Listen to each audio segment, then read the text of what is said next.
So hi everyone and welcome back to the third part of tutorial. और आप लोगों को पता है कि हम लोग रोजेस बना रहे हैं। आप लोगों ने बहुत ज़्यादा रिक्वेस्ट किया था, तो आई थॉट कि चलिए मैं इसका ट्यूटोरियल शेयर कर देती हूँ आप लोगों के साथ, जबकि मैं कभी करना नहीं चाहती थी। ओरिजिनली मेरा प्लान था नहीं करने का, बट ऑब्वियसली आप लोगों का प्यार ही सब कुछ है। बट आप लोग मुझे वापस उतना प्यार दे ही नहीं रहे, ठीक है। आप लोग वीडियोस देख रहे हैं but like comment and subscribe नहीं कर रहे, जो कि गलत बात है। अगर आप लोग मेरी वीडियो के साथ एंगेज नहीं करेंगे, लाइक नहीं करेंगे, कमेंट नहीं करेंगे, तो फिर यूट्यूब मेरे वीडियो आगे पुश नहीं करेगा, लोग देखेंगे नहीं, तो फिर इतने मेहनत का फायदा भी कुछ है नहीं, है ना। तो प्लीज़ आप लोग देखने के साथ साथ लाइक और कॉमेंट और सब्सक्राइब भी कर दीजिए। सो मैंने आप लोग को सेकंड पार्ट में हर चीज़ अच्छे से समझा दिया था, क्योंकि मैं फर्स्ट पार्ट में आप लोगों को समझा नहीं पाई थी। तो सेकंड पार्ट में जितना हो सकता था उतना अच्छे से मैंने आप लोग को एक्सप्लेन कर दिया था। फिर भी if you guys have any question तो प्लीज़ आप लोग मुझसे कमेंट सेक्शन में पूछ लीजिएगा। सो मैंने सेकंड पार्ट में आप लोग को एक बात बताई थी कि लाइक चाहे हम लोग ये मीडियम पैटर्न पे वॉक करें, चाहे लार्ज पैटर्न पे वॉक करें, जो हमारा बेस जो होगा वो सेम रहेगा, स्मॉल पैटर्न वाला, ठीक है। राउंड 1 से लेकर राउंड 8 तक जो हमारा सेम रहेगा, ठीक। राउंड 1 to 8 बिल्कुल सेम रहने वाला है, कोई चेंजेस नहीं है। चाहे आप किसी भी साइज़ के पैटर्न बना रहे हो इसमें से, उसके बाद ही जो भी चेंजेस होना है वो हो जाएगा। मतलब जो भी चेंजेस करना है उसके बाद ही करेंगे, ठीक है। अब प्लीज़ आप लोग को समझ में आ रहा हो, मैं जल्दी जल्दी अगर बोल रही हूँ तो प्लीज़ आप लोग मुझे कमेंट में बता दीजिएगा, ताकि मैं थोड़ा अपना स्पीड कम करने की कोशिश करूँ। खैर चलिए, तो फिर शुरू करते हैं। हमने राउंड 1 से लेकर राउंड 8 तक तो वॉक कर लिया है, ठीक है। राउंड 1 से लेके हमने राउंड 8 तक हमने वॉक कर लिया है। फिर मूव टू द राउंड 9, ठीक है। हम लोग लार्ज पैटर्न बना रहे हैं, मीडियम और स्मॉल हम लोग बना चुके हैं ऑलरेडी, ठीक है। तो चलिए फिर राउंड 9 पे हम लोग करेंगे 11 सिंगल क्रोशे फर्स्ट। 1 2 3 4 5।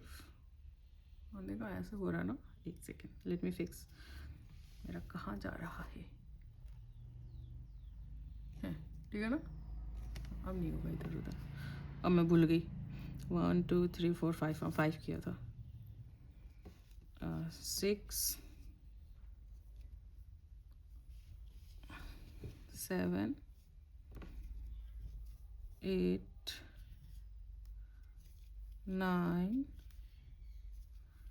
10 एंड 11, ठीक है। 11 सिंगल क्रोशे एंड इंक्रीज।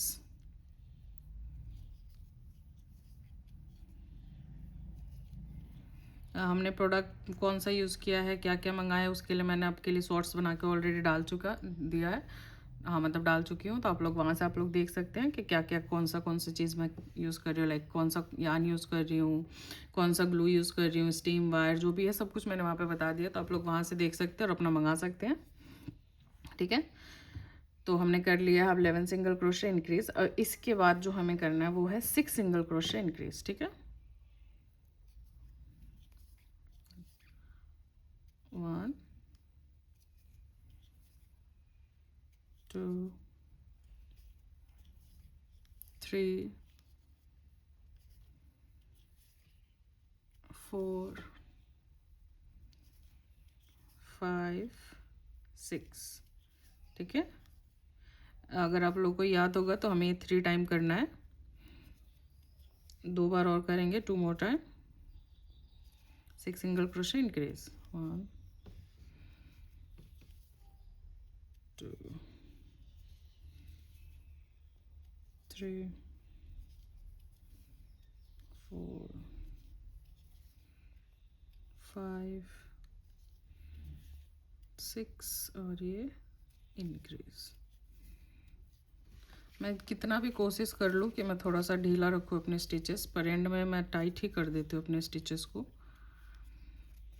आप लोग बीट ऑफ लूज़ रखने की कोशिश कीजिएगा, क्योंकि कॉटन यान के साथ वर्क कर रहे हैं तो जो टाइट बहुत ज़्यादा हो जाती है स्टिचेस, तो वर्क करने में बहुत मुश्किल हो जाता है।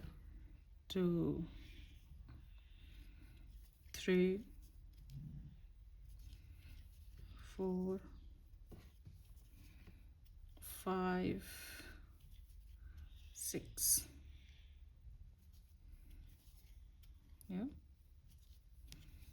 ठीक, डन। ये वाला राउंड, और रिमेनिंग जो भी हमारे यहाँ पे स्टिचेस बचे हुए हैं सब में हम करेंगे सिंगल क्रोशे, ठीक है।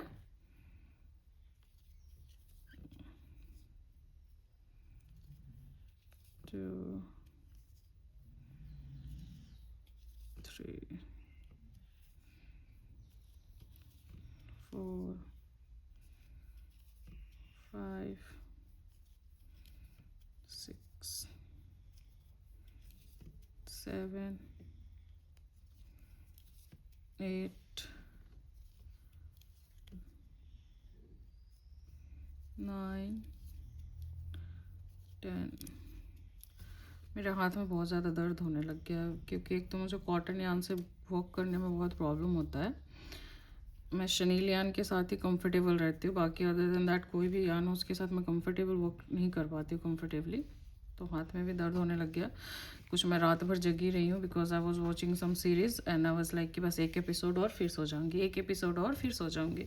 करते करते मुझे पता भी नहीं चला, मैंने अपनी सारी रात खाली कर दी। आई एम सो फ्रीकिंग समझदार।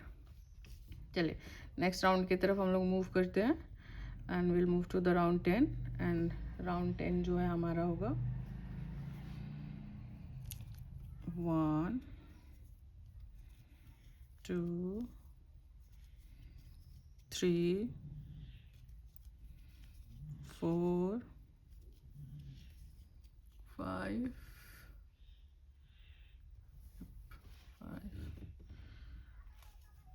6 7 8 9 10 11 एंड इंक्रीज। ठीक है। एंड यहाँ से आप लोगों को ध्यान देने की ज़रूरत है, क्योंकि लार्ज पैटल पे वॉक कर रहे हैं, तो यहाँ से हम लार्ज पैटल की जो शेपिंग है वो स्टार्ट कर देंगे। ठीक है।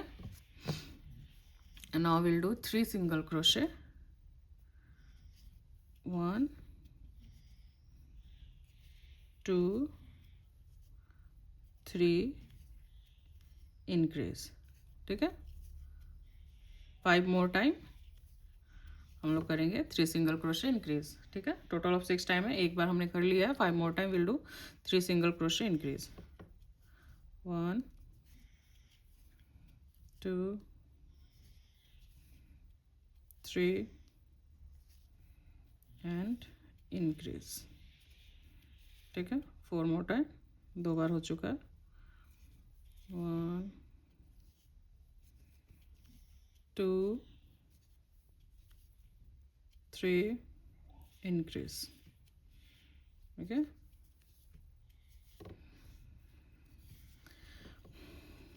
1 2 3 and increase. 2 more time, क्योंकि मेरे स्टिचेस टाइट हैं तो अब वॉक करने में काफ़ी दिक्कत हो रही है मुझे। 1 2 3 and increase. 1 more time, 1 2 3 और ये increase. This is our last increase. ठीक है। अब उसके बाद जो भी हमारी रिमेनिंग स्टिचेस रह गई हैं उनमें हमें सिर्फ सिंगल क्रोशे करना है। सो या मैंने आपको पहले वाले पार्ट में बोला था कि I have lots of thing to share with you guys, specially related to my exhibition. So the thing is कि मैंने सनफ्लावर बनाया था, मैंने रील डाला था, मैंने सिर्फ 2 ही सनफ्लावर बनाए हुए थे and I made it with the chenille yarn. ठीक है। मैंने जो मेरा प्लसिस वाला यान है, वेलवेट यान, वो वाला यूज़ किया था। एंड लाइक लिटरली मैंने वो बनाने में लिटरली मेरे को लाइक पूरा ग्रीन का पूरा एक वो जो बॉल होता है यान का वो लग चुका था। एंड ब्राउन का मतलब बहुत ज़्यादा नहीं लगा था, बट या लाइक कह सकती हूँ कि हाफ से थोड़ा सा कम लगा था ब्राउन वाला। एंड द येलो वाला तो लिटरली मेरा लाइक 1.5 या फिर मतलब 2 के आसपास लग गया था येलो वाला। सो मैंने वो बनाया था and it took me like lots of time. ठीक है। बहुत ज़्यादा मुझे टाइम लगा था। एंड उसमें से एक थोड़ा मतलब मिड साइज़ का था, मतलब मिड साइज़ का तो नहीं कह सकती, बड़ा ही बनाया था। सेकंड वाला और भी ज़्यादा बड़ा था। तो पहले तो मैंने सोचा था कि मैं एग्जीबिशन में लेके नहीं जाऊँगी, बिकॉज मुझे लगा था कि लाइक लोग इसको रिस्पेक्ट नहीं देंगे, कि भाई सबको ये लगेगा यान है इतना एक्सपेंसिव क्यों है, ये वो फलाना ढिमकना चल रहा था मेरे माइंड में। एंड आई वाज लाइक कि जो मेरा छोटा वाला थोड़ा सा बना हुआ है, कम से कम मैं उसको 500 में दूंगी। मैंने ओरिजिनली जो मेरा प्राइस निकला था, मतलब जो मेरा वैसे मेहनत मजदूरी सब जोड़ के 650 का था, बट आई वाज लाइक कि ठीक है मैं मेहनत मजदूरी में थोड़ा थोड़ा सा डिस्काउंट कर दूंगी बट एटलीस्ट जितना मेरा लगा हुआ है चीज़ें वो उसका तो चाहिए मुझे। सो मैंने कहा था कि लाइक जो मेरा स्मॉल वाला जो सनफ्लावर है ना 500 से कम में मैं नहीं दूंगी। और मेरे स्टॉल पे 2 लड़कियों ने विजिट किया and thank you so much guys. वैसे तो तुम लोग देखने वाले नहीं हो बट फिर भी अगर कभी देखो तो उनको वो सनफ्लावर बहुत पसंद आया था बट फिर वो छोड़ के चले गए थे आगे, फिर कि लाइक हम बाद में आते हैं। आई वाज लाइक कि नहीं आएंगे, बट फिर वो दोबारा आए, ठीक है, दोनों आई और आने के बाद उन्होंने देखा लाइक फ्लावर्स देखा एंड लाइक उनको काफ़ी सारे फ्लावर्स लेने थे बट कहीं ना कहीं शायद उनके बजट का था जो भी था, बट सी वाज लाइक कि मुझे सनफ्लावर तो डेफिनेटली चाहिए ही चाहिए। एंड आई वाज मैं मन में कर रही थी कि मैं सनफ्लावर पे डिस्काउंट नहीं देने वाली हूँ, ठीक है, मेरा मन में ये चल रहा था। सो उन्होंने सनफ्लावर लिया एंड एक ट्यूलिप लिया एंड सी वाज लाइक कि कुछ डिस्काउंट हो सकता है and all that and I was like कि सनफ्लावर में मैं कोई डिस्काउंट नहीं दे पाऊंगी, मैं ट्यूलिप में फिर भी थोड़ा कम कर दूंगी and the girl was so sweet like यार, सी वाज लाइक कि हाँ हाँ मुझे सनफ्लावर में कोई डिस्काउंट नहीं चाहिए, आप ट्यूलिप में थोड़ा सा कम कर दो। I was so damn happy, ठीक है ना, लाइक कि मतलब सीरियसली लाइक उन्हें दिखा ना कि भी बहुत मेहनत किया हुआ है, काफ़ी प्रोडक्ट लगा हुआ है एंड सी वाज लाइक कि हाँ ठीक है नो प्रॉब्लम, मतलब आपको सनफ्लावर में कुछ भी ऐसे डिस्काउंट करने की ज़रूरत नहीं है बट अगर आप ट्यूलिप में कर देंगी तो सही रहेगा। Sir thank you so much guys, ठीक है, एक तो रिस्पेक्ट के लिए कि आप लोगों ने ये समझा कि हाँ मुझे बहुत मेहनत लगा है एंड उसमें सामान भी लगा हुआ है, तो आप लोगों ने जो रिस्पेक्ट दिखा है उसके लिए थैंक यू सो मच, ठीक है। आई मीन ऐसे जो लोग होते हैं ना, हम लाइक नहीं खरीद रहे हो कोई बात नहीं बट एटलीस्ट मेरे काम को रिस्पेक्ट दोगे ना तो मेरे लिए बहुत होता है, मैं उसी में खुश हो जाती हूँ। लाइक जितनी भी जो भी मेरे शॉप पे विजिट किया उन्होंने चीज़ें देखी एंड दे वर लाइक यार कितना अच्छा बनाया हुआ आपने, कितना मेहनत किया हुआ, इसी चीज़ में मैं बहुत खुश थी, चाहे कोई खरीदे या ना खरीदे, दैट्स हाउ आई एम, ठीक है। सो लड़कियों को तो बहुत ज़्यादा मैं थैंक यू कहना चाहती हूँ, दोनों को बहुत ही प्यारे थे दोनों, लाइक दोनों सिस्टर थी। एक उन्होंने वो लिया था लाइक, हाँ एक उन्होंने वो भी खरीदा था एयरपोर्ट केस, मैंने वो जो बाबा ब्लैक शिप वाला जो एयरपोर्ट केस बनाया था 2 उसमें से एक उन्होंने बाय कर लिया था एंड उन्होंने दोबारा विजिट किया मेरे स्टॉल पे एंड वो जो ट्यूलिप वाला बैग चार्म था वो लेके गई, उनको कुछ कार हैंगिंग के लिए चाहिए था बट मैंने कार हैंगिंग के लिए कुछ भी नहीं बनाया हुआ था, फ्लावर्स भी मैंने एंड मोमेंट पे ऐड किया था, मैंने सिर्फ प्लसेस बना के रखे हुए थे। तो एक चीज़ मुझे समझ में आया कि नेक्स्ट स्टॉल के लिए मुझे जो है कुछ कार हैंगिंग्स भी बना के रखने होंगे, मुझे फ्लावर्स और ज़्यादा बनाने होंगे, ये चीज़ भी मुझे समझ में आई एग्जीबिशन से। आई टोल्ड यू ना कि जब आप लोग ये करते हैं तो आपको समझ में आता है कि आप लोग को क्या करने की ज़रूरत है, कहाँ पे आप लोग को थोड़ा और सुधार की ज़रूरत है या क्या बनाना है। सो अगर चांस मिलता है तो आप लोग को ये करना चाहिए। ओके सो चलिए मैंने कहानी बता दी, अब अगले राउंड की तरफ हम लोग बढ़ते हैं, ठीक है। सो हमारा जो नेक्स्ट राउंड होगा, हमारा राउंड नंबर क्या है मैं वही भूल गई हूँ, अच्छी बात तो ये है लाइक 9 10, हाँ राउंड नंबर 11 है हम शायद, चलिए हाँ हम राउंड 11 पे ही होंगे। सो राउंड 11 के लिए विल डू 12 सिंगल क्रोशे, ठीक है, 1 2 3 4 5 6 7, फोकस तो है ना गाइस, और ऊपर से मैं फ्रेम रेट भी चेंज करना भूल गई थी, तो बस ये फोकस हो, ठीक है ना।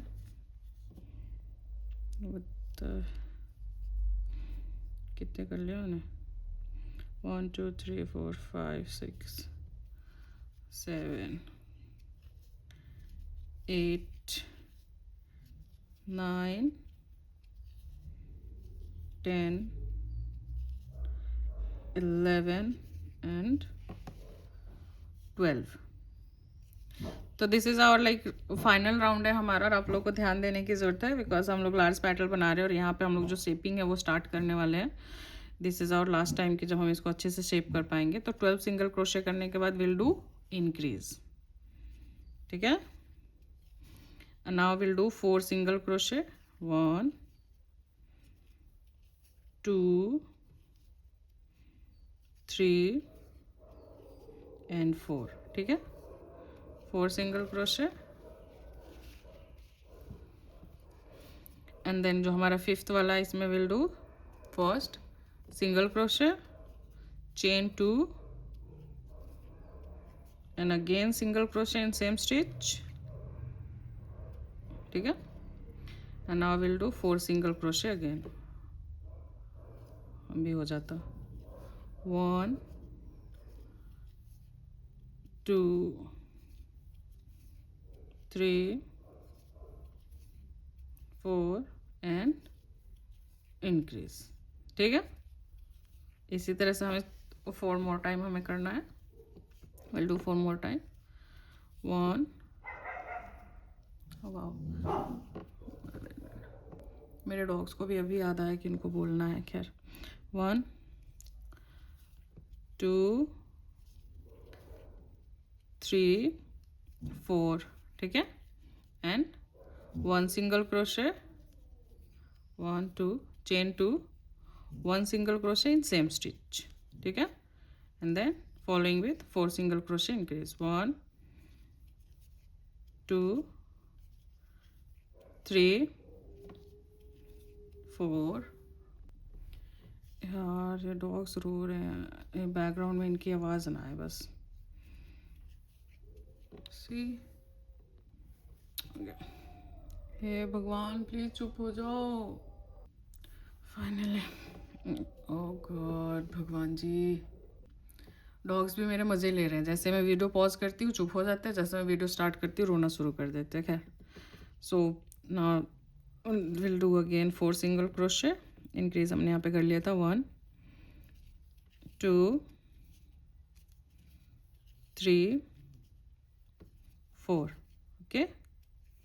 And single crochet, chain 2, single crochet into the same stitch, following with 4 single crochet increase. 1 2 3 4 and increase. Okay. Okay. अब वही लास्ट में रह गया, जितने भी हमारे रिमेनिंग स्टिचेस है उनमें will do single crochet. No increase no decrease. 1 2 3 4 5 6 7 8 9 10 11. ठीक है. लास्ट वाले स्टिच में से will remove our stitch marker. Will do slip stitch, chain 1 and then cut the yarn. So yarn cut करते हैं तो बहुत ज़्यादा आपको लंबा छोड़ने की ज़रूरत नहीं, मैं फिर भी छोड़ देती हूँ. And here is your large petal. ठीक है. आपको 3 लार्ज पैटल बनाने हैं. ठीक, 3 large petal, 3 mid petal, 3 small petal. Okay. So finally हमने पैटल सारे कंप्लीट कर लिए. नेक्स्ट वीडियो में विल मेक द सपल्स, लाइक ये वाला जो ग्रीन पार्ट है ये बनाएंगे हम. ठीक है. उसके बाद विल मेक सम लीव्स बनाएंगे. 2 लीव्स बनाने हैं हमें. And then will start assemble. ठीक है. सो मिलते हैं नेक्स्ट पार्ट में. तब तक के लिए प्लीज़ आप लोग अपना ध्यान रखिए. Tata bye bye. Like comment and subscribe करते जाइएगा. बाय. मिलते हैं नेक्स्ट वीडियो में.